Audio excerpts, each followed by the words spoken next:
Hola, ¿qué tal? Hola Lupe, ¿qué tal? Muy bien, ¿vos? Todo bien, gracias a Dios. La verdad te agradezco muchísimo por tu aceptar esta invitación y dialogar. No, no, nada que agradecer. De hecho, creo que tendría que haber sido antes, pero hubo tantas cosas que hacer en el medio. Habíamos hablado esto en marzo, o sea, la gente no lo sabe, ¿no? Pero nosotros habíamos tratado de concretar esto en marzo y fue esto lo más temprano que lo pudimos hacer, porque encima después se me rompió el teléfono, hubo que reconfigurar un montón, digamos, reprogramar un montón de entrevistas, ¿no? Caos total. No, no te preocupes. Además, todos sabemos el gran trabajo que tú estás haciendo, no solo en Argentina, sino que tus ideas influyen bastante en todos los países de la región latinoamericana, en el mundo de la hispana y otros países también del mundo. Eso es rarísimo, pero bueno. Mira, yo tengo una pregunta, una curiosidad ya de entrada. ¿Por qué el fondo verde? O Esto, sea, es, no, esto es, siempre es como la pregunta y todo el mundo, no, no, Lupe, el fondo, qué sé yo. Es la habitación de mi hermana y una de las paredes es verde, el resto son blancas. La verdad es que encima acá no se ve tan lindo, pero era un verde manzana muy lindo, es un verde manzana lindo, que además incluso si fuera, por ejemplo, para Zoom serviría un montón, viste, para ponerle los fondos porque queda perfecto. Pero bueno, no, nada, se da que acá tengo silencio, buena conexión, porque mi habitación es como un agujero negro para la señal de datos o de wifi. Así que nada, siempre tengo que venir a hacer los vlogs acá, pero digamos, no, no tiene nada que ver con el aborto. Ese fondo ya estaba mucho antes de que fuera el tema del aborto. no, no, sabemos que tú eres prohibida, o sea, eso está claro, pero pareciera como que Lupe Batallán es prohibida y siempre desayuna por abortos. Entonces, cada like como el fondo verde pudiese tener algún tipo de mensaje. Sí, no, no, y lo gracioso es, este fondo era verde antes de que, digamos, todo lo del aborto saliera, y mis anteojos, que un montón de gente, ahora están marrones, porque nada, los cambié hace, que fue un año y medio, una cosa así. Pero los anteriores que eran celestes, todo el mundo pensaba que era de súper fanática de la causa. Ah, mirá, se puso los anteojos celestes. No, no, no, yo me los había comprado para un viaje en enero de 2018. Todavía ni se hablaba de aborto en Argentina.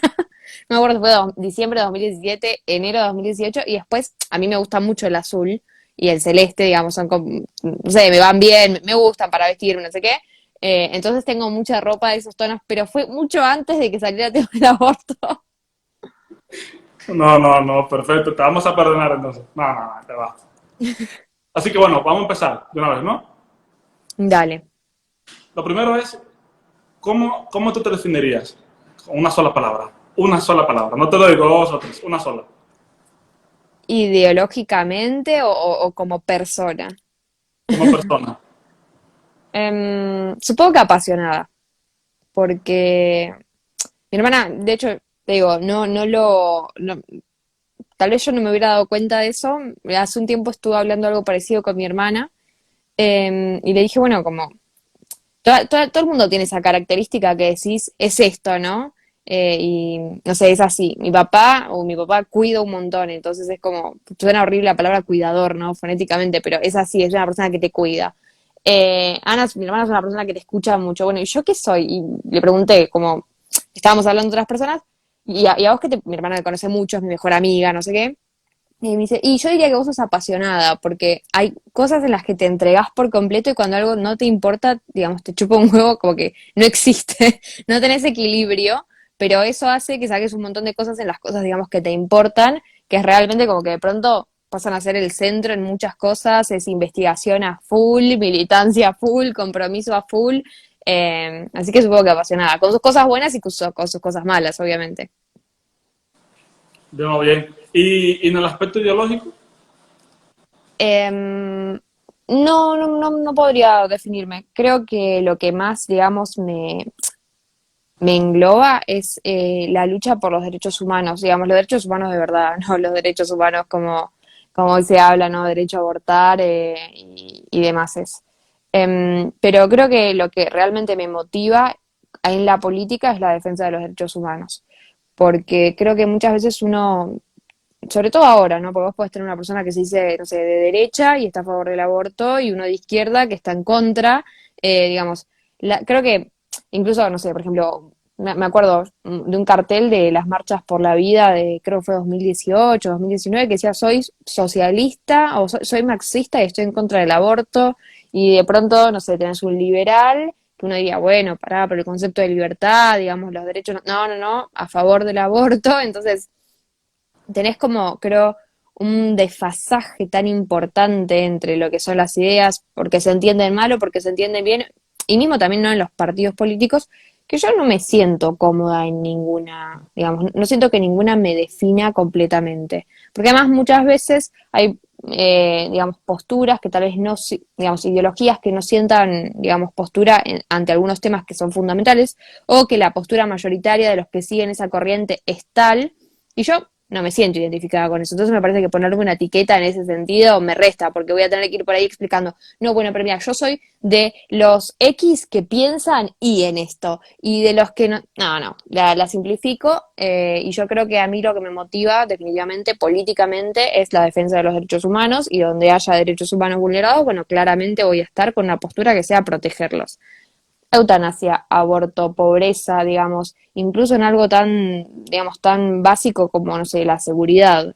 Muchas veces que yo cuando hablamos de seguridad la gente se tira por la pena de muerte, y yo creo que Sí. son, viste, soluciones que la política no puede dar. Entonces, como Mira, creo, sí.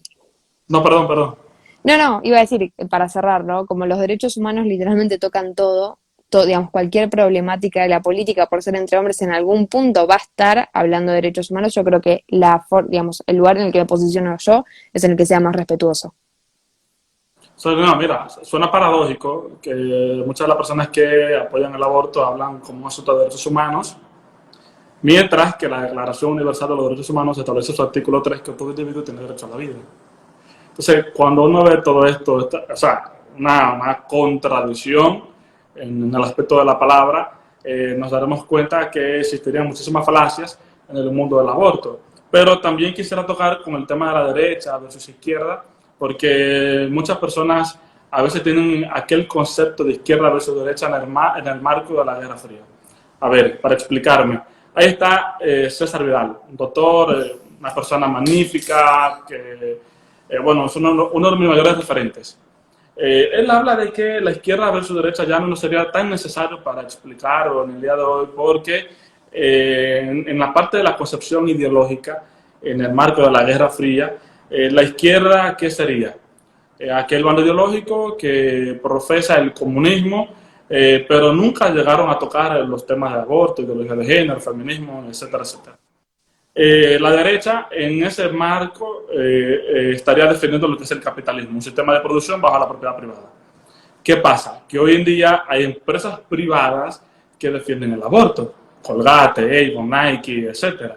Es lo que dice Pablo Muñoz Iturrieta en su libro, que, o sea, hoy en día ya ser de derecha no te hace necesariamente pro vida, ni ser de izquierda, o sea, en la parte de la concepción ideológica en el marco de la Guerra Fría, tampoco te hace pro aborto. O sea, que básicamente hoy en día tenemos una especie de, ¿cómo decírtelo? Para no utilizar una palabra en el contexto dominicano. Es como, bueno, te lo voy a decir en la palabra dominicana. Es como un mangú de todo lo que puedan encontrar. Yo sé que tú no tienes ni idea de lo que es un mangú, pero yo sí sé que hay muchos dominicanos por ahí que lo están viendo y sí tienen la idea de esto. Pero simplemente te quería decir todo esto, o sea, en esta misma línea de izquierda versus derecha, porque hay muchas personas que tienden a hablar de todo esto como si la idea todavía es imperante en la actualidad, porque bueno, ya hoy día no se trata de ese espectro político que estaba en la antigüedad. Yo sí lo quise tocar por el asunto de que hay muchas personas que lo pueden entender de manera más llana utilizando estos aspectos. Sí, de hecho te haría un comentario, ¿no? Yo opino lo mismo, creo que al día de hoy no sirve, ¿no? Tanto la definición derecha-izquierda, y de hecho creo que el problema de hoy principal es más intereses nacionales contra intereses extranjeros, porque de hecho en toda América Latina estamos peleando por nuestros intereses nacionales contra mismo Estados Unidos, qué sé yo, con Trump, ¿no? Y el modelo que proponían Trump y Biden, bajarse los pantalones ante el globalismo o no. Sí, no, y que de hecho César Vidal habla precisamente de todo eso, de la lucha que hoy en día ya la lucha no es izquierda versus derecha, sino globalistas versus patriotas. Hay muchos países en el contexto latinoamericano que el término nacionalista sí aplica, pero lo más aceptado, etimológicamente hablando, es patriota. O sea, César Vidal también habla perfectísimo sobre eso. Lupe, ¿cómo inicia tu vida, tu trayectoria en la lucha por vida en Argentina? Primero, o sea, ¿has tenido la oportunidad de salir de Argentina a defender estos ideales? No, todavía no. El año pasado se suponía que era el año, pero con el tema de la cuarentena se cayeron un montón de viajes. Igual pareciera ser, no quiero, digamos, como prometer cosas que tal vez en el fondo se caen, pero hay digamos, dos viajes interesantes en la segunda mitad del año, pero si se confirman y salen, bueno, serán avisados oportunamente. Eh, y con respecto a la pregunta, ¿no? ¿Dónde empieza? Que bien que igual que hiciste la distinción, porque dijiste dónde empieza tu vida y ya arrancábamos ahí en una, bueno, en la concepción, no sé qué, pero la militancia arrancó en el 2018, digamos. Yo no es que hay un montón de gente que venía trabajando esto desde hace un montón de tiempo más, pero no, en mi caso siempre tuve una postura en contra del aborto desde muy chica, me acuerdo en 2014 que yo estaba en cuarto año de secundario y estábamos teniendo derecho y había que hacer, vos elegías un tema para hacer una monografía. Obviamente, creo que éramos 5 en el grupo con mis amigas y bueno, estaba como medio candente el tema del aborto. No era ni de casualidad el 2018, de hecho, no recuerdo que se estuviera como debatiendo en la tele, pero sí me acuerdo que estábamos todos medio como opinando sobre el aborto. Y yo les dije a mis amigas, bueno, hagamos sobre el aborto, nuestro tema. Y entonces hicimos la monografía y después había que debatirla y que qué sé yo, pero no sé, siempre fui de la que se ponía de novia o tenía amigos y enseguida les preguntaba qué pensaban sobre el aborto, como para mí siempre fue un tema importante, mucho antes de que arrancara la lucha. Yo, cuando empezó el tema del aborto, yo ya sabía qué pensaban todos mis amigos, mucho antes de que estallara, no es que en muchos amigos, en muchos grupos de amigos pasa, no sé, uy, éramos todos católicos y pensaba que pensábamos todos lo mismo, pero y cuando arrancó el tema me di cuenta de que no, yo ya sabía qué pensaban. Eh, pero en 2018, cuando arranca, digamos, todo el tema, yo venía de abocarme solamente a estudiar, porque estaba, digamos, haciendo la facultad en tiempo y forma, con buenas notas, muy en esa, por así decirlo. Y cuando empieza el tema, decidí empezar a militar. En realidad, tal vez no fue tanto como una decisión de decir, bueno, ahora voy a militar para jugármela por la vida, que qué sé yo, sino que empezó todo, además por el ambiente en el que yo estaba, que es súper progre, súper ateo, súper abortista, eh, fue como, empezó antes que en el resto de la sociedad y fue como mucho más virulento que en toda la sociedad, porque además eso tiene que ver, digamos, con el colegio secundario al que fui, que es el Nacional Buenos Aires, que es uno de los, no sé, tal vez alguno se acuerda de alguna noticia afuera, es un colegio que es noticia porque toma los colegios, antes en el 2013 trató de incendiar una iglesia que está al lado del colegio, en una toma, digamos, es especial. Y, sí, ¿ibas a decir algo? No, termina, perdón. Eh, bueno, no, y como digamos, todos estaban dando por hecho en mi medio social que éramos todos verdes, yo empecé me acuerdo que eran posteos de Facebook, porque en ese momento no usaba mucho Instagram. Y empecé a decir por Facebook que yo no estaba de acuerdo. Digamos, mis posts eran diciendo, a mí no me parece que este eslogan que usen sea correcto porque tal y tal cosa. Y yo sola, digamos, no tengo intención de debatir con nadie, no tengo ganas de convencer a nadie, pero yo no estoy de acuerdo con esto. Eh, Me acuerdo que la cantidad de puteadas que me comí de arriba abajo, porque, digamos, es un medio tan intolerante que no pueden ni siquiera aceptar que vos no estés a favor de lo mismo que ellos. O sea, no, ni siquiera pasaba por decir, hey, yo soy, me acuerdo que me decían, no, porque vos sos pro vida, que qué sé yo, yo pasaba tipo, ay, no, pro vida, no, yo estoy en contra del aborto, nada más, como que pro vida me sonaba re feo, tipo, pro vida, tipo, como, viste como lo dicen ellos. Eh, y además me acuerdo que era mucho esto de decir, no, porque la gente que está en contra del aborto es por cuestiones religiosas y yo había sido atea toda mi vida, en mi casa no eran practicantes, por más digamos que había creyentes. Entonces, decís, yo no tengo idea de qué es un creyente, si vos me decís que salen a andar en elefante los fines de semana, te creo, la verdad que me chupo un huevo, pero te creo.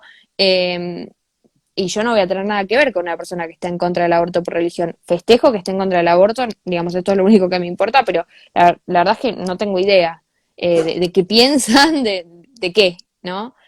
Porque era un desconocimiento total, digamos, no te juzgo, tampoco me iba a poner en esa situación intolerante, te juzgo, porque yo conocí un montón de gente que creía, pero digamos, sí, lo que me dijeras, te digas, sí, sí, mirá, no sé, supongo que será cierto. Eh, y entonces en ese momento, producto de todos los ataques y que qué sé yo, empecé a buscar algún lugar que pensara un poco como yo. No porque, a ver, fuera a cambiar de amigos, no fue mi pretensión en ese momento, porque con mis amigas me llevaba re bien por más que pensáramos distinto, pero fue decir, necesito un lugar donde, digamos, todos estemos de acuerdo en que matar está mal, ¿no? Y poder charlar tranquilos porque tenemos todos la misma base. Entonces, así, digamos, por un debate que, qué sé yo, ya con estas ideas, fue que encontré Frente Joven, que es una ONG que está, digamos, cuya misión es luchar por los derechos humanos y construir, obviamente, una sociedad más digna. Así fue que empecé Frente Joven, empecé a ir a un proyecto que se llama Defensores de Mamás, que es, digamos, un programa de acompañamiento a mujeres embarazadas en situación de vulnerabilidad socioeconómica. Me encantó, digamos, hasta ahí, digamos, lejos de la militancia. Era proyecto social, voluntariado, y estar con gente que era provida, porque la ONG su lineamiento es provida, es expresamente provida y fue una de las que más trabajó durante 2018, 2019 y 2020. Y ahí fue, viste, cuando vas conociendo, charlando, que qué sé yo, me terminan llamando para que sea vocera, porque se dan una serie de circunstancias. Me invitan a un debate por otro lugar que no tiene nada que ver con la ONG. Bueno, terminé yendo a un par de debates y medio como que de ahí fue escalando todo. Después al congreso que me llamaron para hablar, eh, después un tiempo, al año siguiente el libro, como que las oportunidades se fueron dando producto de esas cosas, digamos, tal vez no busqué meterme en la militancia, solamente estaba buscando, digamos, comprometerme, pero una cosa llevó a la otra y acá estamos. Sí, mira, yo voy a tener que moverme porque tengo una ventana justamente en mi frente que No pasa nada, el sol acá se está acostando y la posición que tengo, a no pasa ver, nada, ahí, yo creo que ahí está mejor. Sí, perdón, ¿eh? no pasa nada. Mira, una pregunta. Si no me equivoco, yo creo que tú estudiabas medicina o biología. Medicina. Medicina, Y ahora se estás estudiando derecho. sí, hice 3 años de medicina y ahora estoy en el segundo de derecho. Entonces, quizás básicamente tú afianzaste tu posición por vida por el conocimiento que tenías sobre la medicina y todo eso. Sí, en realidad cuando, o sea, yo siempre, desde mucho antes de ponerme a estudiar biología, estaba en contra del aborto, digamos, la forma de crianza, ¿no? Los valores, también esto de la responsabilidad. En casa nos criaron con muchísima responsabilidad, con el sentido de la responsabilidad. Y en el secundario, en realidad, antes de llegar a medicina, yo llego a medicina porque había hecho 2 años de Olimpiadas de Biología, en quinto y en sexto año. Me gustó mucho, digamos, yo soy más de letras, de sociales, pero en ese momento me encantó, fui a participar a las nacionales, me llamaron para quedar en el equipo de internacionales, no pude ir porque me había llevado una materia, iba contra el reglamento, etcétera, pero digamos no tenía nada que ver con biología. Eh, pero me encantó, me encantó. Me acuerdo que había visto unas clases de embrio y de histo para poder preparar, de la facultad, ¿no? Para poder preparar mis exámenes para las Olimpiadas, y ahí decidí meterme en medicina.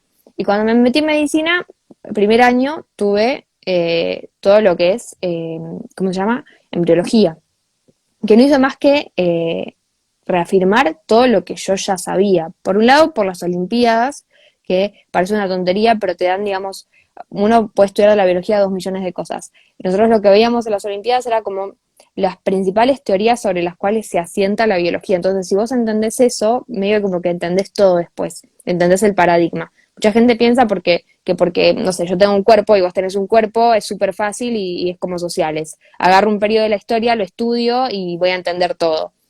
Pero tal vez en ese sentido la biología se parece un poquito más a la matemática. Yo no puedo mandarme a dividir sin saber sumar o restar, porque si no voy a terminar cometiendo furcios importantes. Que es, por ejemplo, mucho lo que le pasa a las verdes cuando tratan de justificar el tema del aborto. Porque hay cosas, digamos, algunos como, no sé, momentos donde uno podría decir, ah, bueno, pero no es una persona porque, qué sé yo, bla, bla, bla. Digamos, el ADN te deja un camino directo, pero lo cierto es que hay, no sé, momentos embrionarios en particular, los cuales vos decís, bueno, no cumple con tales características y tales otras, pero lo cierto es que si uno entiende realmente digamos, el paradigma de la biología, si uno dice que no es un ser humano, empieza tener grandes contradicciones, pero no con el ser humano, digamos. Yo te digo que la vida empieza con el nacimiento, ¿qué hago con los seres vivos que no nacen? Porque hay un montón de seres vivos que no nacen. Entonces, ¿cuándo empieza la vida de ese nuevo individuo? Las plantas no nacen, germinan. Entonces, digamos, tenés un montón no sé, sí, realmente la célula no nace, la célula se divide, entonces, ¿cuándo fue que empezó a existir el individuo si no existía antes? Digamos, tiene que haber algo antes que sea igual para todos. Sí, sí, Eh, definitivamente. digamos, esas cosas son las que me dieron una muy buena base para arrancar medicina, y cuando arranqué medicina y vi el desarrollo embrionario, digamos, a mí ya no me quedaba duda, pero lo que yo veía era solamente reafirmar todo eso que yo pensaba, todas esas cosas que había aprendido a pensar, digamos, con esa cabecita biológica, y que encima, no, eso fue 2017, que cursó, en realidad es el primer año de la carrera, pero el segundo también, porque acá tenemos en la UBA, que era donde estudiaba yo, un ciclo básico común de un año que es obligatorio. Entonces yo había hecho ciclo básico común y después el primer año de la carrera. Pero son, digamos, es todo parte del mismo programa. Pero en 2017 veo Embrio, y cuando arranca 2018, que es todo el tema del aborto, que qué sé yo, nada, a mí no me vas a venir a decir que el sistema nervioso central, si yo lo había estudiado y lo había rendido, había promocionado la materia, encima me había ido lo suficientemente bien, eh, para que me vengas a decir que, digamos, porque a vos te había parecido, que qué sé yo, o me daba muchísima gracia cuando decían, no, porque anda a leer, que qué sé yo. Yo no solamente la estudié, sino que la rendí y la probé. O sea, alguien me evaluó y me dijo, sí, sí, está bien lo que estás diciendo. Y además estamos hablando de una carrera donde no es lo mismo si te equivocas en eso, digamos, si era un blastocito, si era mórula. Entonces, digamos, era un nivel de precisión mayor al que requería el debate, y me sirvió un montón porque yo cuando llegó esto estaba segura, digamos, hay mucha gente que se pone, digamos, está insegura porque no conoce y tuvo que salir a reponer desde el debate, y en el fondo le queda la duda de, ¿está bien lo que estoy estudiando, lo que estudié, porque tal vez lo estudié de un pro vida o si lo estudio de un pro aborto, no sé qué, pero yo lo había estudiado del libro, el libro no tenía posición pro vida, pro aborto, porque no era sobre aborto, era sobre desarrollo del embrión y el feto y ya está. Sí, sí, y mira, que tú ahora tienes un plus. O sea, como estudiante de Derecho y que algún día serás abogada, Dios mediante, podrás defender, dar la batalla legal, porque hoy en día ya la batalla, o sea, ya dejó de existir sobre si existe la vida desde la concepción o no, sino a partir de cuándo se convierte en una persona, un individuo con derechos igual que yo. Y precisamente esa batalla se está librando desde el Congreso Nacional, desde la parte legal, en el mundo político. O sea, tú no solo tienes conocimientos sobre la biología, embriología, anatomía y todo lo demás, sino que tienes un recurso con el derecho como tal. Y una pregunta entonces nacería de todo esto. ¿Te ves tú en la política? Y espero que no, honestamente, digamos, no es el tipo de vida que quiero. Ok, o Em, sea, ¿te ves más en el mundo académico, como docente, como catedrática? Ok. La verdad me costaría decirte porque mi vida desde que arrancó toda esta cuestión de la militancia cambió tanto año a año que es un poco difícil proyectar. Tengo, digamos, la seguridad de que estoy haciendo lo que tengo que hacer, lo que es correcto. En todo lo que hago me va bien, así que también, digamos, uno está tranquilo y me estoy esforzando lo más que puedo. Y tengo un montón de caminos abiertos. Pero la verdad es que todavía no sé. Siento que voy a ir haciendo lo que considere que es más necesario, donde soy más útil, y eso puede ser en política, puede ser en docencia, puede ser escribiendo. A mí me gusta un montón escribir e investigar. Vamos, a mí es lo que me gusta ahora, pero tal vez el año que viene ya me repodría hacer esto y ya no me gusta más y quiero hacer otra cosa. Particularmente, qué sé yo, con el tema de la política, no es lo que a mí me gusta. La política, como sí, política me encanta. No me gusta la política, digamos, yo ser funcionaria pública o, no sé, la política partidaria no me gusta. Pero después sí, ¿no? Me apasiona como a todos, creo, los que estamos acá, le prestamos atención a este tema, nos encanta, es nuestro tema favorito para hablar entre amigos y para investigar. Pero con esta digamos, mentalidad de voy a estar donde sea más útil, donde sienta que es lo correcto en ese momento, puedo terminar literalmente en cualquier lugar. Esperaría que no, porque la política no es el modelo, no es el modo de vida al que aspiro, no es el que quiero. A mí me encantaría formar una familia, quedarme con mi familia y chao, y ser una persona normal, pero bueno, tal vez no es lo que pueda hacer. En tu perfil aparece bien explícito que eres antifeminista. ¿Por qué el feminismo no te representa? Creo que hay un montón de cosas. Por un lado, digamos, tenemos el feminismo de ahora, que es un poco claro, ¿no? Porque no me siento representada, porque realmente no comparto ningún postulado de los que ellas pregonan. Dicen luchar por la mujer, pero en realidad lo que están buscando es privilegios que para mí lejos están de la igualdad entre el hombre y la mujer, y la igualdad, digamos, legal, jurídica.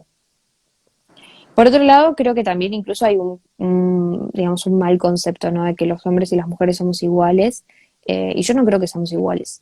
Em, sí, tenemos que ser iguales ante la ley y eso me parece perfecto. Quiere decir, libres de hacer lo mismo y responsables, digamos, de las mismas cosas, igualmente responsables.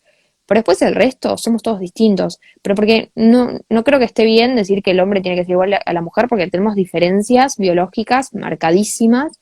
eh, Qué sé yo, ¿cómo se llama?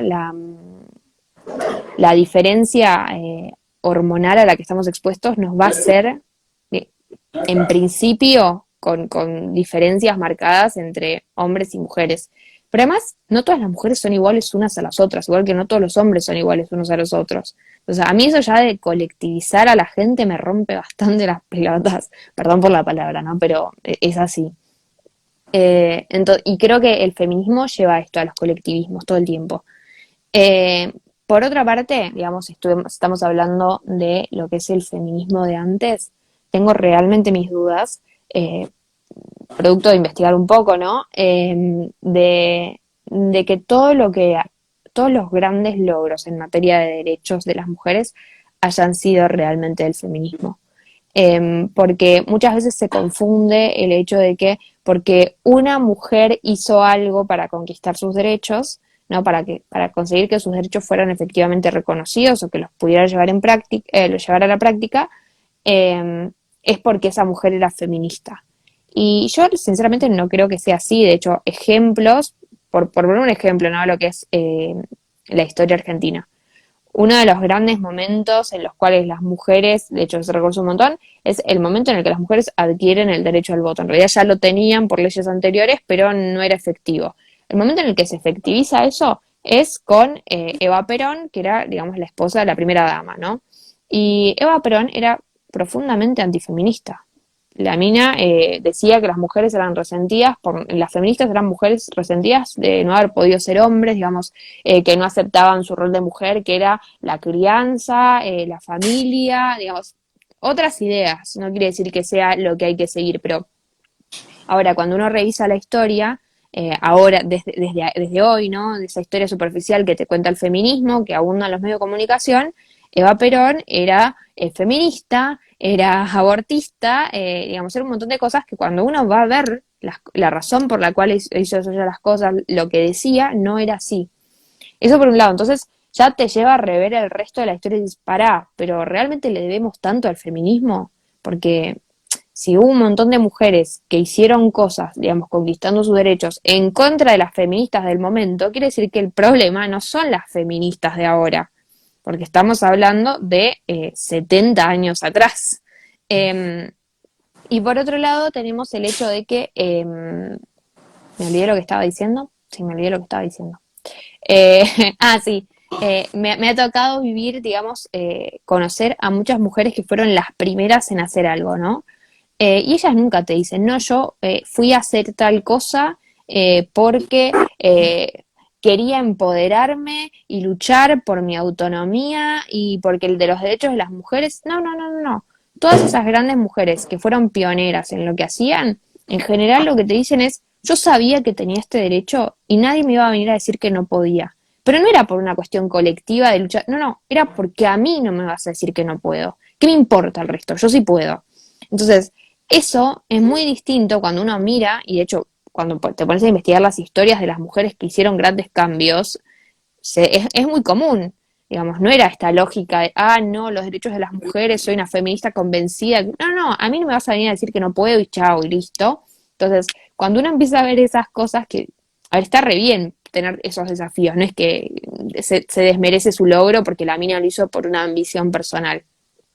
Pero cuando uno ve en la historia que pasa esto, que pasa lo otro, dice, y la verdad es que yo no estoy segura de que el feminismo haya hecho grandes cosas por la mujer. No estoy, de hecho, no estoy segura de que el feminismo haya hecho cosas por la mujer. Punto. No, no, que fíjate, si tan solo quedara en la primera ola de feminismo, como le explica Laje, como le explica Pablo, no habría ningún tipo de problema por lo que reivindicaba. Que más que todo la primera ola de feminismo se trató de la historia electoral. Incluso en la República Dominicana el feminismo llegó de manera tardía y simplemente llegó por el tema de educación, por el tema en cuanto a lo electoral, que incluso en la República Dominicana se legaliza el derecho al voto femenino primero que en Argentina, a pesar de que Argentina tiene una historia feminista mucho más ampliada, mucho más detallada que la República Dominicana, y fue precisamente en plena dictadura, la dictadura de Rafael Leónidas Trujillo Molina, y que incluso en plena dictadura se buscó implementar el sistema de justicia que implementó Perón en Argentina, un sistema judicial basado en el populismo, en la preponderancia de la figura personal del mandatario. Pero paradójicamente, lo que no dicen las feministas dominicanas cuando hablan de derecho al voto femenino es que las feministas apoyaron al dictador. Apoyaron, o sea, primero duró 31 años gobernando 31 años de manera totalitaria, asesinaba a todos los opositores, asesinaba a mujeres, incluso la dictadura de Trujillo, o sea, la última gota que rebosó la copa fue el asesinato de las tres hermanas Mirabal. Todo el mundo habla del 25 de noviembre, del Día Internacional de la No Violencia contra la Mujer, pero fue precisamente cuando este foro feminista latinoamericano del Caribe, a finales de la década de 70, que promueve el 25 de noviembre como el Día de la No Violencia contra la Mujer, pero paradójicamente eso no fue un feminicidio, fue un asesinato político, porque las hermanas Mirabal no murieron en condición de ser mujeres, sino en condición de ser opositoras al régimen. Eso es algo bien elemental. Pero sí celebran las feministas dominicanas que la mujer vota gracias a ellas. Pero el punto es que incluso las feministas de la década de los 30, 40, presentaron al dictador Trujillo como el presidente más feminista de la historia dominicana. ¿Y qué pasa? Que, o sea, ciertamente tratan de obviar muchos elementos de la historia para, o sea, simplemente cogen lo que les conviene para tratar de promover sus discursos, todas sus ideas. Y precisamente aquí viene la otra pregunta, o sea, a De hecho, partir... perdón, puedo Ah, hacer como una notita, porque a veces la primera ola del feminismo y la ola electoral, sí, y la mayoría de, digamos, en el mundo, ¿no? No se conquistó el voto femenino gracias a las sufragistas, sino a que se necesitaba más gente votando y entonces los políticos vieron la oportunidad de incluir a las mujeres en el sistema electoral. Son sí, cosas, claro, que a veces, ¿lo ganó el feminismo? Yo no sé si lo ganó el feminismo. O sea, de vuelta. ¿Por qué? Porque con esa primera ola yo tendría que haber sido sufragista. Las sufragistas que tienen métodos violentos, digamos, que tenían, que si uno las compara no eran tan distintas a las feministas de hoy. Y la verdad es que yo no coincido tampoco con eso. no, sí, y lo mismo vemos, por ejemplo, en Estados Unidos, porque, o sea, primero había una condición de que muchos de los líderes norteamericanos eran presbiterianos, puritanos, calvinistas y todo lo demás, y tenían cierta accesibilidad hacia el ser humano, ¿verdad? Pero primero vemos, dentro del marco de la historia electoral de Estados Unidos, que hay un estado que es Wyoming, que reconoce el derecho al voto femenino, el primer estado. Resulta que ese estado estaba siendo gobernado por el Partido Republicano, el partido que reconoce el derecho al voto de los negros y también el partido que termina con la esclavitud negra en Estados Unidos. El Partido Republicano, el partido que hoy en día es el machista, racista y todo. Xenófobo, todo. Sí, pero resulta que detrás de todo eso hay una estrategia política. No solo está la parte de la sensibilidad humana, porque el político, a final de cuentas, le importa los votos que puede conseguir. Y el Partido Republicano estaba en una época, precisamente en la década de los 60, con el presidente Abraham Lincoln, que se da cuenta que, aparte de la sensibilidad humana, sobre todo, que hay una población electoral que es representada por la población negra que le puede beneficiar electoralmente. Que de hecho, ahí es que comienza la guerra civil americana, en la década de los 60, cuando el Partido Republicano finalmente elimina la esclavitud negra. O sea que es lo que tú dices, es un punto bien válido, que no solo está la parte de que la mujer y el hombre es igual ante la ley, sino también la parte política, porque al final de cuentas que la mujer o sea, finalmente votara en esa época no iba a tener un costo electoral alto en proporción negativa, sino que iba a ser totalmente positivo. Sí, Así que, totalmente. De hecho, sí, bueno, sí, no, digo así como para cerrar, ¿no? Que incluso muchas veces es difícil de plantear esto, porque la gente dice, ah, sos antifeminista, no, vos no querés que las mujeres tengan derechos.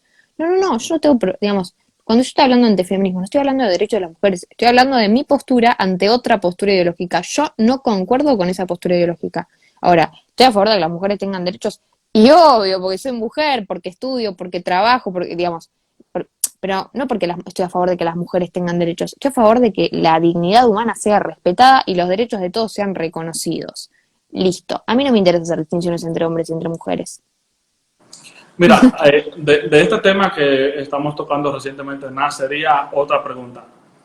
¿A partir de qué momento es cuando la izquierda empieza a tomar como propio el tema del aborto, feminismo, ideología de género? Porque vemos la historia de la izquierda política cuando nace con Marx, cuando nace con Engels, que simplemente se enfocaba en la lucha política, en la lucha de clase, en la lucha económica. Pero vemos un momento cuando el ser gay va de la mano con el ser de izquierda o con el ser marxista, a pesar de que los marxistas originarios veían con ojos desproporcionados, o sea, con ojos negativos a las personas homosexuales, a las personas que apoyaban el aborto y todo lo demás. Bueno, yo te digo, tengo que leer más todavía al respecto, pero data desde hace tiempo. Ya de hecho las primeras referentes ideólogas feministas, Millet, Firestone, todas ellas retomaban conceptos del marxismo y los aplicaban a este feminismo que quieren, digamos, imponer ahora. Eh, Así que ahí viene hace tiempo. Ahora, creo que lo que es la realidad, ¿no? Se fue metiendo tan disimuladamente, es la palabra, que creo que por lo menos yo, tengo 22 años, no te podría decir, fue un momento, también, qué sé yo, mi adolescencia fue inmersa en un lugar donde, contrario a todo lo que pasa, digamos, en el mundo, la izquierda era mayoría. Que era en este colegio, así como en las universidades. En las universidades en general es el único lugar donde la izquierda gana. Bueno, en el colegio al que iba, Colegio Nacional de Buenos Aires, también. Entonces, para mí, en ese momento, me acuerdo, además lo pongo, creo que es bastante explícito, ¿no? Vos entras con 13 años, estás recién teniendo tus ideas políticas de todo, como que de pronto se te van abriendo puertas y tenés que opinar de cosas y no sé qué, porque además es un colegio muy politizado y está este casi imperativo, ¿no? De que a todo tenés que tener una postura. Y en general tiene que ser obviamente la postura de la izquierda, no otra. Pero me acuerdo muy bien de una amiga mía que era kirchnerista, digamos, lo que hoy es el oficialismo, acá en Argentina, Alberto, bueno, en ese momento Cristina y Néstor. Eh, y nosotras no teníamos diferencias tan grandes, porque no opinábamos de política, punto. Yo sabía eso, yo sabía que mis hijos eran peronistas y listo. Eh, y cuando comenzó segundo año, creo que fue, empezamos a discutir el tema del aborto. Me acuerdo, me puse a leer Las Venas Abiertas de América Latina, que claramente tiene un tinte de izquierda, pero en un momento tocaba el tema del aborto y me pareció interesante la lectura que hacía, como se llamaba Galeano en ese momento, porque pese a que Galeano estuvo hasta el último día de su vida a favor de la legalización del aborto, lo que decía en Las Venas Abiertas de América Latina era muy distinto, y estamos hablando del año 2012, o sea, sí, yo era fanática del tema. No militaba, pero lo tenía súper presente. Y él lo que planteaba era que el aborto era bastante, digamos, era un sistema de control mucho más sencillo, porque de hecho hay un momento que dice, es mucho más fácil matar a los guerrilleros en los vientres que en las calles, digamos, como que es más limpio. Y que en el fondo, a ver, más allá de la guerrilla o no, es cierto, es mucho más higiénico deshacerse de una persona cuando no la podés ver que cuando tenés que hacerte cargo. Que incluso digo, si uno tomara como coherente esperar a coherencia del discurso de izquierda o el discurso progresista que hoy se dice, no hablemos de las ideas de fondo, que uno ya las conoce, ¿no? Pero si uno tomara como, digamos, el tema de el gatillo fácil, se solidarizara con la pobreza como lo hacen ellos, digamos, si les creyera por un minuto ese relato, claramente no podrías estar a favor de la legalización del aborto. Digamos, no te cerraría en ningún punto. Pero bueno, esas son las incoherencias.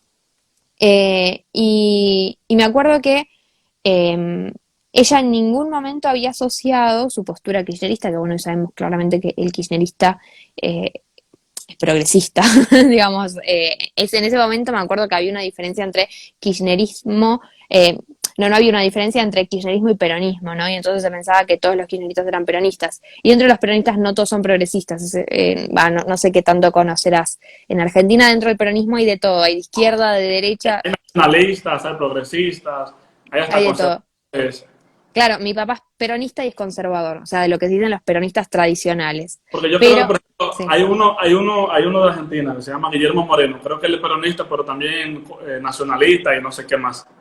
Sí, sí, mi papá es más tradicional que Moreno, pero eh, porque es por ejemplo el peronismo que yo conozco, digamos, ese peronismo más tradicional que qué sé yo, pero después dentro del kirchnerismo obviamente son todos progresistas, digamos, no hay kirchnerismo conservador. El kirchnerismo es progresista. Y de hecho hoy está bastante marcado que una cosa son los peronistas y otra cosa son los kirchneristas. Independientemente de uno pueda tener diferencias con uno y con otros, digamos, por distintos temas, pero tienen diferencias ideológicas importantes. En ese momento se creía más o menos que todo era lo mismo. Eh, y me acuerdo que ella creyéndose peronista, defendía todas las cosas que defendía el progresismo. Y el progresismo, bueno, en el fondo, si salimos un poco de esta lógica de izquierdas y derechas, o si mejor dicho, si entramos en esta lógica de izquierdas y derechas, el progresismo termina siendo más de izquierda. Pese a que hay progresismo en la derecha también, pero bueno, volvemos al principio, no sirve tanto esa clasificación, pero para que la gente lo entienda. Y me acuerdo que discutíamos el tema del feminismo, ¿no?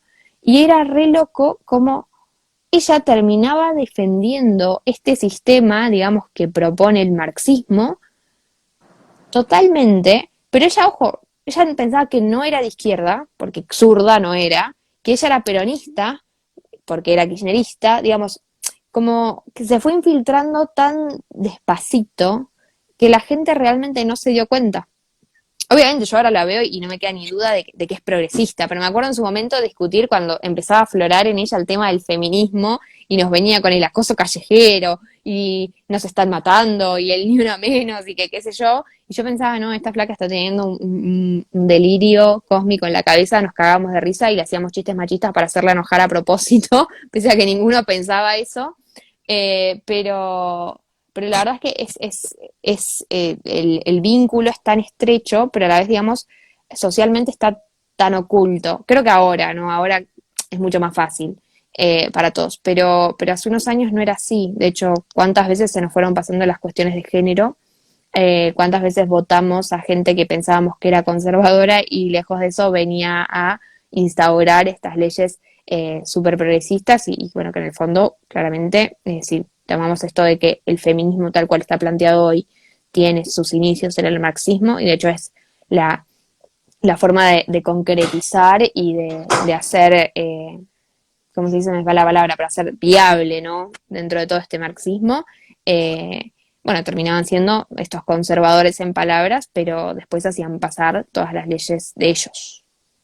Sí, mira, yo siempre aprovecho las ocasiones donde tengo participación así contigo y con personas que están viendo el video para recomendar un libro, el de Friedrich Engels, El origen de la familia, la propiedad privada del Estado, porque yo siento, percibo que ahí es que comienza el origen, o sea, el trasfondo ideológico, filosófico del feminismo radical, porque Engels reivindicaba una sociedad matriarcal que iba de la mano con la lucha de clases. Sí, de Eh, hecho hablaba ya de algo que después retoma Firestone, que es de la célula de la familia, no el problema que representa y que la forma de romperla es, digamos, convenciendo a la mujer de salir de eso que se le propone, que es ser lo que estructura esa célula. Sí. No, y que de igual forma, por ejemplo, ahí también está esta feminista de la Unión Soviética, Alexandra Kollontai, que retomaba los principios filosóficos de Engels, y básicamente la idea central del libro era que había que eliminar la familia nuclear porque era base de la sociedad patriarcal, y vemos que este mismo patrón lo toma Kollontai, lo toma de Beauvoir y todas las referentes feministas que tú has mencionado.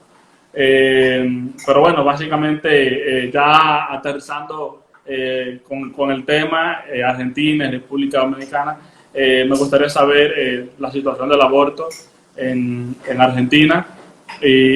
O sea, sabemos bien que ya el 30 de diciembre del año pasado se legalizó completamente, e incluso vimos cómo la presidenta interina de la IPPF felicitó al pueblo argentino por este gran logro, esta gran victoria, y admitieron públicamente que habían financiado muchas organizaciones pro aborto, que de paso la República Dominicana recibe más financiamiento por parte del IPPF que Argentina. Argentina es un país mucho más feminista que República Dominicana, pero el punto clave son aquellos países donde son bien conservadores, son socialmente a favor de la familia, y ahí destinan mucho más fondos. Paréntesis, a IPPF, sabemos todos que el nombre original no era ese, era la Liga Control de Natalidad, algo así. Sí. Y que a partir de cuándo es que se llama IPPF, y es precisamente cuando se destapan las medidas eugenésicas de los nazis. Y es a partir de ahí que Margaret Sanger, con un conjunto de abogados, expertos en el marketing, deciden cambiar el nombre para desligarse totalmente de aquellos principios malthusianos que promovían y que defendían en la Alemania nazi. Y que de hecho el director de medidas eugenésicas, me parece que era de la Alemania nazi, no recuerdo bien el nombre, tenía una columna en una de las revistas de Margaret Sanger. Es a partir de ahí que cambian el nombre a Planned Parenthood. Sí, era la Liga Americana para el Control de la Natalidad. Pero, ¿qué iba a decir? Algo antes de arrancar a decirte cuál. Ah, sí. Y es completamente cierto lo que decías, ¿no? Que los países como conservadores, no más conservadores, tienen más financiación que la Argentina de la IPPF. De hecho, sobre todo lo que es Centroamérica, que en general es bastante más, es la parte más conservadora de América Latina. Para que se den una idea, Guatemala, ¿no? Digamos que no está tan lejos, creo que está más cerca de ustedes que de nosotros en lo conservadora de la sociedad. Es el único país en el mundo que tiene un fideicomiso de la IPPF de más de 14 millones de dólares y, digamos, con fideicomiso más inversión en los 8 años que tenemos registro, que son de 2008 a 2016, recibió más de 21 millones de dólares de la IPPF, mientras que la Argentina solamente recibió 5. Y mira, con el mismo tenor de Guatemala, la gente dice que ya Guatemala aprobó una sola causal, pero yo estuve conversando con varias organizaciones por vida de Guatemala, y también estuve leyendo el Código Penal. Me parece que en el artículo 137 habla de aborto terapéutico. En primer lugar, Guatemala promueve su nuevo Código Penal, me parece que fue en el 1973. Quizás el concepto de aborto terapéutico en los legisladores de ese entonces no estaba ¿cómo diría? Muy fuerte, muy bien elaborado. Entonces, ¿qué pasa? Dice el artículo 137 que la interrupción del embarazo por un personal médico, etcétera, etcétera, no será punible siempre y cuando no exista la intención directa de quitarle la vida al bebé. O sea, ahí no está legalizado esa primera causal cuando la vida de la madre está en peligro. Lo que pasa, sí. ¿Ah? No, te iba a decir, lo que pasa es que en realidad nosotros tenemos un problema, ¿no? Por un lado se cree que no punible automáticamente es derecho y no punible saquemos un protocolo para que se hagan abortos. Ese es el primer error. Y además, puntualmente la causal de vida, digamos, como está planteada, porque hay digamos, distintas redacciones.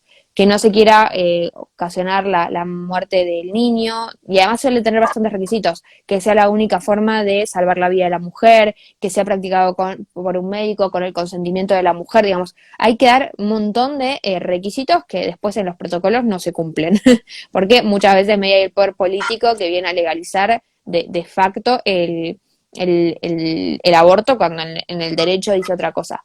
Pero puntualmente lo que es la causal riesgo de vida es interesante porque en realidad en el fondo la causal riesgo de vida lo único que hace es explicitar una situación puntual de lo que es el estado de necesidad disculpante, que está en todos los ordenamientos jurídicos. Por ejemplo, si yo el día de mañana estoy en el medio del mar, no estoy, no sé, situación Titanic, Jack y Rose subidos en una balsa y Jack en vez de voluntariamente dejarla a Rose quiere pelear por su vida y quedarse arriba de la balsa para no morirse y Rose lo empuja a la mierda, lo mata y nada, digamos, comete un homicidio para salvarse ella, cuando vuelva al continente Rose no va a ser juzgada, digamos, no va a ir a prisión por ese homicidio que cometió. ¿Por qué? Porque el derecho entiende que era la única forma en la que podía salvarte y que no es exigible pedirte que mueras para salvar a otro. No son exigibles conductas heroicas, porque el derecho es una mínima conducta exigible.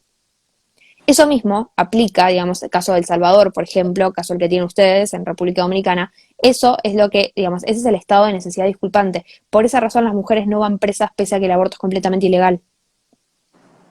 En el caso, digamos, en el que estemos hablando de lo que es el aborto terapéutico. La mujer aborta para salvar su vida cuando no se intenta, digamos, ocasionar la muerte del niño. Digamos, yo te tengo que hacer la quimioterapia. Y si el bebé se muere producto de un aborto mientras estoy haciendo un tratamiento, y bueno, pero te tenía que hacer la quimio para curarte del cáncer. Digamos, en esos casos el aborto es no punible, pero porque aplica directamente en el estado de necesidad disculpante. No era necesario legislarlo aparte. Bueno, lo que pasa es que algunos códigos en algunos países entendieron que si lo legislaban aparte dejaban más claras algunas cosas. Hoy vemos que esas cosas que se trataron de dejar claras, lo único que hacen es promover esta confusión malintencionada de que el aborto en algunos casos es un derecho basándose en los casos de no punibilidad. Sí, sí, y mira, también hay un caso que a mí me gusta tratar, que es el caso de Perú. En la Constitución Política de Perú, creo que es en el artículo 2 o 3 que habla del derecho a En la el vida. 2. El 2. Pero me parece entonces que es el 3 que habla de que el individuo tiene derecho a la integridad física, psíquica, moral y todo lo demás. Pero también dice que el concebido es el sujeto que tiene todos esos derechos. Pero pasa que en el Código Penal peruano se aprobó las 3 causales, contradiciendo directamente lo que establece la Constitución, cuando dice que el concebido es el sujeto que tiene todos esos derechos. El concebido. O sea, la Constitución peruana está diciendo explícitamente que desde la concepción hay un individuo que tiene derechos de manera inherente y que deben ser inalienables. Sí, Pero totalmente. bueno, De hecho, es una contradicción que se da en varios países. Por ejemplo, Chile también tiene protección de la vida constitucional y en 2017 aprobaron las 3 causales: violación, riesgo de vida y malformación fetal. Entonces, el problema es cuando el legislador, el constituyente quiere plasmar algo y después vienen otros detrás y hacen lo que se les canta el culo. Pero bueno, tenemos casos distintos, ¿no? Tenemos los casos malos, pero después tenemos el caso de El Salvador. El Salvador, cuando otorga la protección constitucional del aborto, ellos tenían un código penal que permitía el aborto en algunas causales, dijo, esto no puede ser porque sería inconstitucional, tenemos que cambiar el código penal y volvieron al aborto completamente inconstitucional, ilegal, para no estar en contra de lo que decía la Constitución. Y eso es algo fantástico. Así que tenemos los ejemplos malos, pero también tenemos los ejemplos buenos. sí, también está el caso de República Dominicana, cuando ya se aprobó en primera lectura en la Cámara de Diputados el nuevo proyecto de Código Penal que no penaliza ninguna causa, no despenaliza ninguna causal el aborto. Ya a partir de ahí se debe hacer la segunda lectura, se aprueba y se envía a la Cámara de Senado, pero ya en el Senado la mayoría son pro vida. Incluso el presidente del Senado es totalmente pro vida, es de mi ciudad. Entonces, que básicamente aquí no tendrá cabida la despenalización del aborto en el nuevo Código Penal, porque, o sea, bien es cierto que es necesario, es urgente tener un nuevo Código Penal porque hay muchos delitos que están tipificados y que antes no. Pero a veces siento que la estrategia en muchos países de la región latinoamericana y del mundo es apuntar directamente al Código Penal, o sea, obviando directamente lo que es la Constitución, y no importa qué establezca la Constitución. hay que atacar el nuevo Código Penal y así lo hemos visto en muchos países de la región latinoamericana. Sí, de hecho te diría, creo yo el problema, digamos, eso es algo más efectivo tal vez en países como el mío, en Argentina, en Colombia, en México, donde ya hay un grado mayor de aceptación al aborto. El problema se da en los países como República Dominicana, como El Salvador, como Nicaragua, como Guatemala, donde las sociedades son mucho más conservadoras y no permiten estas cosas. Y el problema central, digamos, Honduras también, es que a ellos, a ustedes, creo que van a tratar de imponerles el aborto por lo que es la Corte Interamericana de Derechos Humanos en vez de por la vía legislativa que corresponde. A nosotros, digamos, también nos han querido sobrepasar y de hecho Colombia tiene aborto legal de facto por una sentencia de la Corte. Ecuador ahora se suma a las causales por sentencia de la Corte. Nosotros teníamos protocolo que hacía el aborto legal de facto por sentencia de la Corte, pero porque la gente dentro de todo lo aceptaba. En República Dominicana, por ejemplo, no se han podido hacer las estimaciones para aborto que se hicieron en todo el mundo. Digamos, se habla de números, pero no hay estudio que fundamente esos números, como sí lo hay en el resto de los países. Pese a que después tienen un montón de sesgos ideológicos estos estudios. Y se ha tratado de sacar algunas encuestas para promover el debate, yo no me acuerdo ahora de qué año, pero había una que era bastante interesante, se habló un montón en los medios, y cuando uno iba a revisar cómo había sido la encuesta, hablaba de las causales, porque decía la encuesta perfectamente que los dominicanos tenían un gran, digamos, estaban totalmente en contra del aborto libre, nadie aceptaba el aborto libre, la única forma de plantearlo era por aborto por causales. A nosotros directamente nos hablan del aborto libre, ¿no?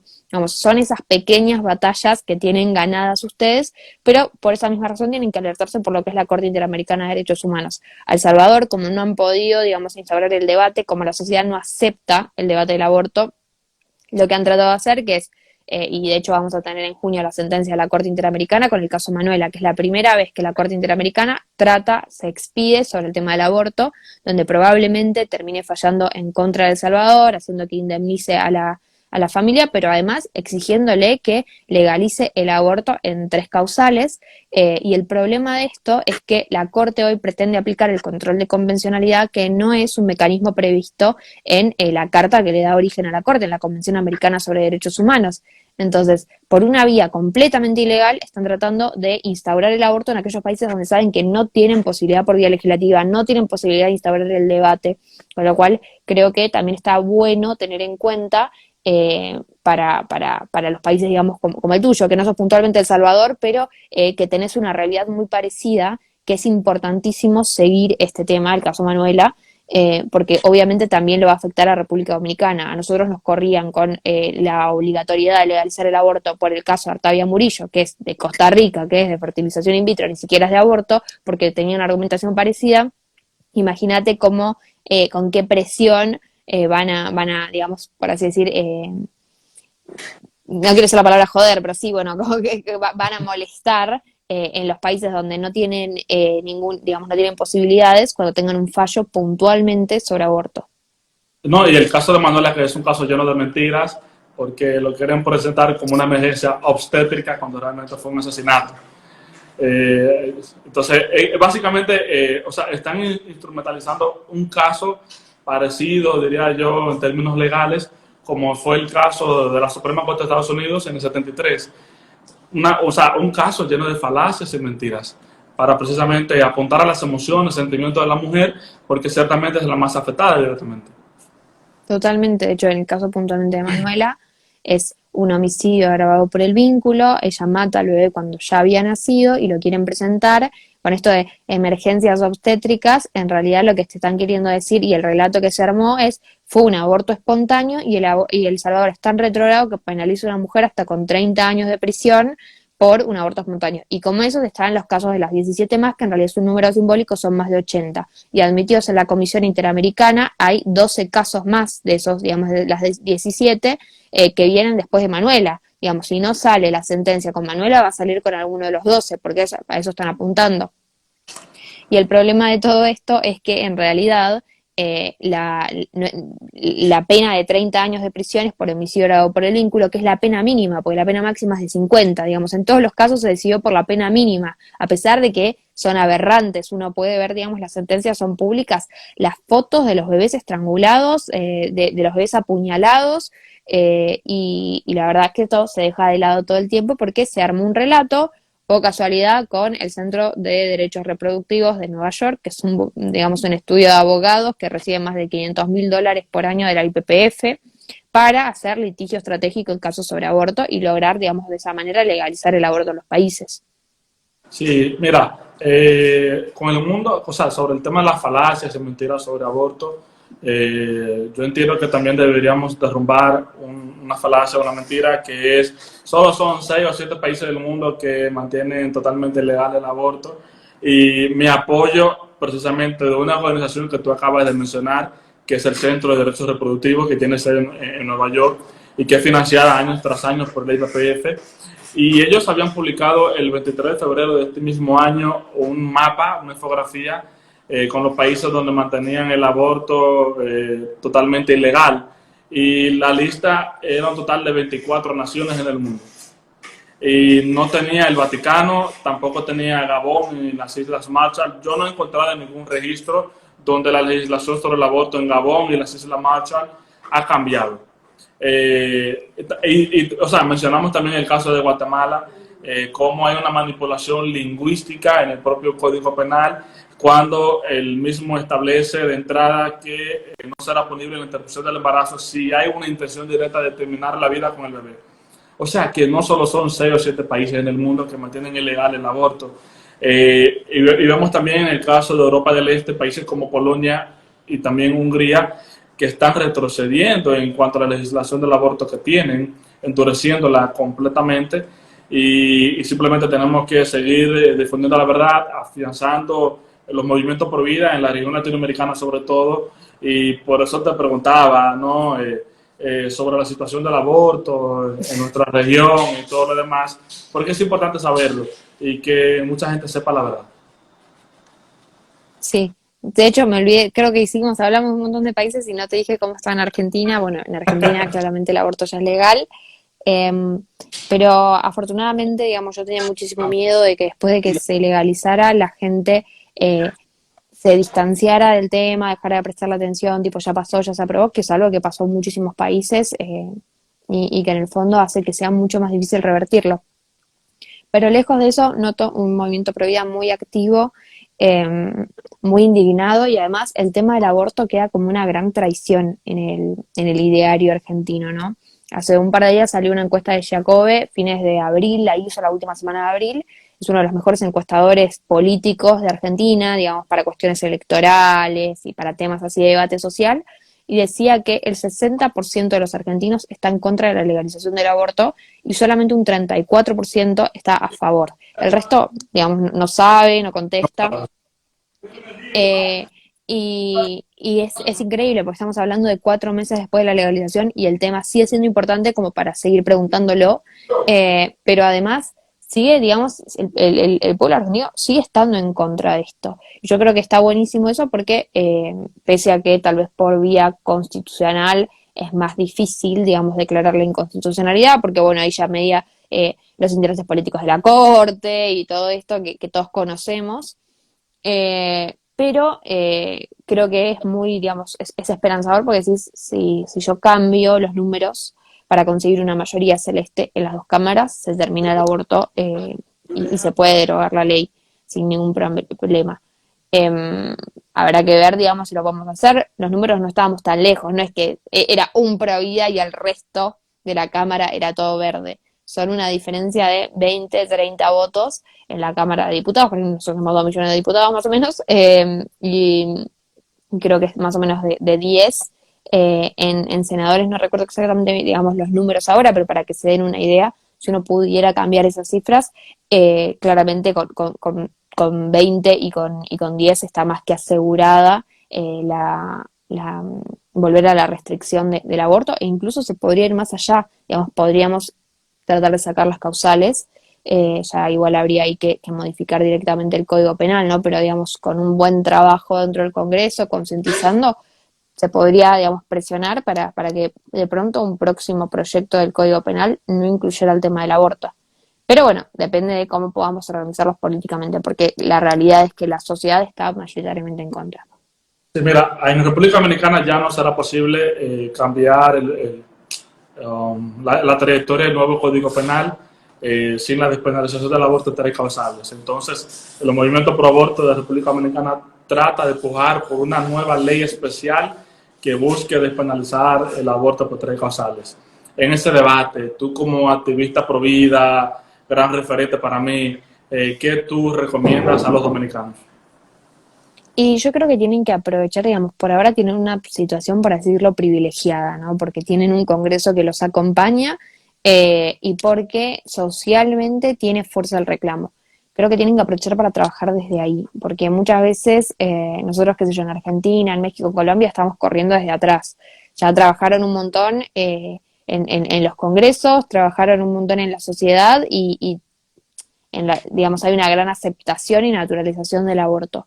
Ustedes tienen este plus, ¿no? De mantener la ilegalidad, qué sé yo. Bueno, creo que tienen que enfocarse en reforzar aquellas políticas que, por un lado, forman a la sociedad en contra del aborto, pero que además hablan de dar el siguiente paso. Cuando nosotros hablamos de provida, de toda vida vale, estamos hablando de nacer, obvio, pero de garantizar una calidad de vida que sea consecuente, digamos, que sea digna.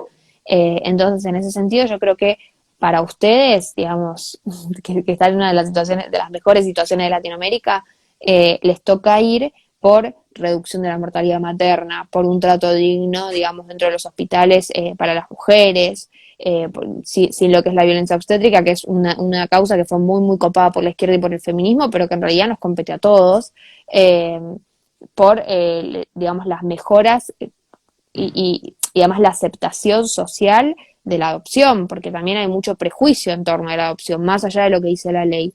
Siempre está este concepto de adoptas un chico y te compras un problema, digamos, qué garrón, ¿no? Porque seguro viene con problemas, yo mejor me busco uno, digamos, tratemos de ser consecuentes y ir a apostar a más.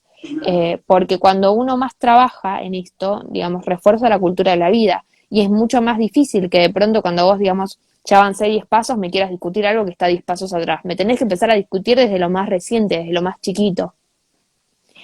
Trabajaron mucho en lo que es el acompañamiento de la mujer embarazada, en la protección de la mujer embarazada, en el retraso de las relaciones sexuales, digamos, tratar de prever el inicio precoz de las relaciones sexuales, que ocurre un montón, tratar de pelear, digamos, nosotros sabemos que la mortalidad materna está afectada por un montón de causas que tienen que ver con la mejora de la calidad de vida general de la mujer, educación, salud, vivienda, acceso a agua potable y cloacas, digamos. Bueno, mejoremos esas cosas, porque cuando nosotros mejoramos esas cosas, le estamos dando a la sociedad una nueva vida.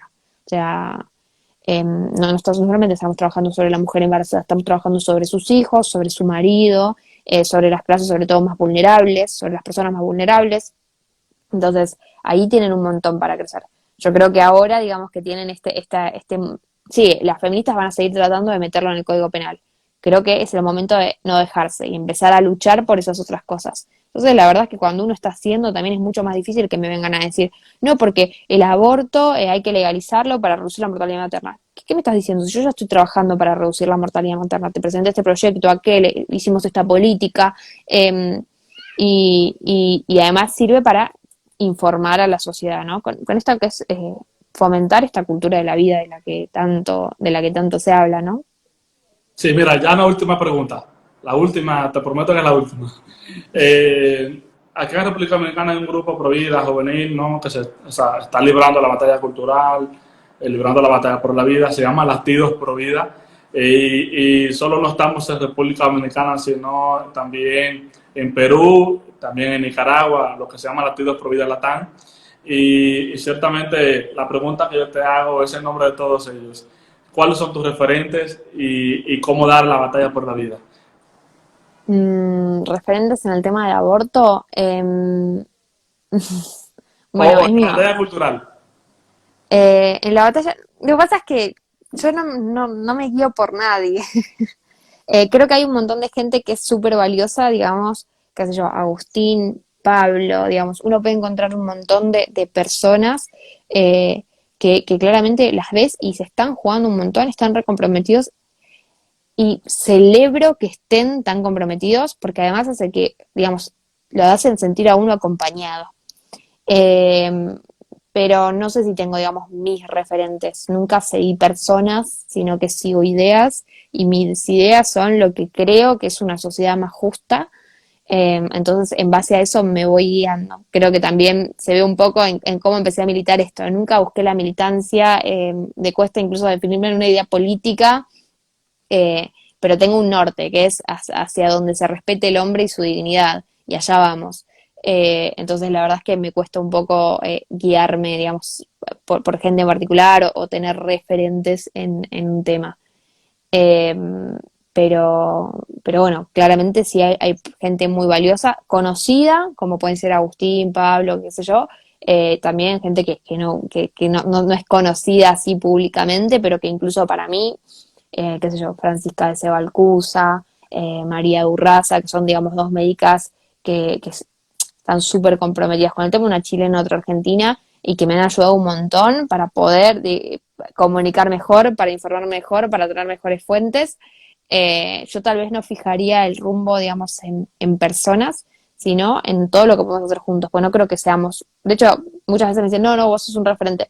Yo no creo que sea tu referente, yo creo que vos estás siguiendo las ideas que yo estoy siguiendo y ya está, digamos, creo que lo que estamos siguiendo ideas. Y de hecho, si me pongo así medio religioso, digo, en el fondo lo estamos siguiendo a Dios, pero bueno, más allá de eso, creo que además incluso eso tiene que ser el foco, las ideas y el futuro por el cual estamos peleando. Porque nosotros nos podemos equivocar, Agustín se puede equivocar, yo me puedo equivocar, cualquiera se puede equivocar.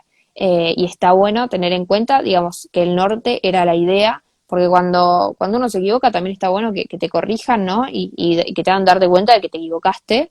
O no, a veces no, digamos, no se quiere dar cuenta y seguirá por ese camino y ya está. Pero creo que es ese, el norte son las ideas. Mira, ya, alguien me pregunta ahí, mi gran amigo Samuel Silva, el libro, ¿cómo uno pudiera adquirirlo en República Dominicana? ¿Si hay una manera, algún contacto para enlazarlo, para que lo envíen desde allá? Porque es cierto, o sea, creo que no está físico en Amazon, creo que solo está en Kindle. En Amazon solamente está en versión Kindle, y en República Dominicana tampoco, digamos, está en físico.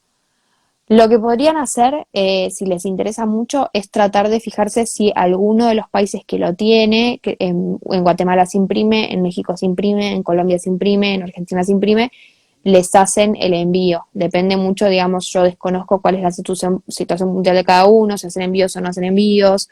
Acá a veces preguntan, pero los envíos son muy caros, entonces a veces realmente no conviene. Pero bueno, si uno está dispuesto a pagar un envío, que en general suele ser más caro que el propio libro, y eso no depende, digamos, de los que envían, sino del envío de libros y ya, eh, y le sirve, comparando precios, le puede servir. Y se pueden fijar qué países lo tienen se los escribo acá, a ver, es el Instagram de Buena Data Editorial, que tiene todos los lugares donde está, ahí les pongo, es BD Editorial. Así que si quieren consultar, digamos, hay algunos países que ya lo tienen, Perú, dentro de poco probablemente vaya para Chile de vuelta, también con el nuevo libro. Está, creo que, bueno, en Ecuador está, entonces por ahí, digamos, tal vez les sirve hacerse el envío de alguno de estos países que los tiene. Sí, bueno, Lupi, de verdad, solo me queda agradecerte por tú aceptar este diálogo virtual. También agradezco a Ana por responder los mensajes. Un fuerte abrazo para ella también y qué te digo, o sea, sumamente agradecido contigo. No, mil gracias a vos, la verdad que lo disfruté un montón y bueno, también gracias a la gente que nos estuvo acompañando durante este rato de conversación. Espero que les haya gustado mucho a todos y bueno, un beso grande. Sí, gracias. Esto va para YouTube.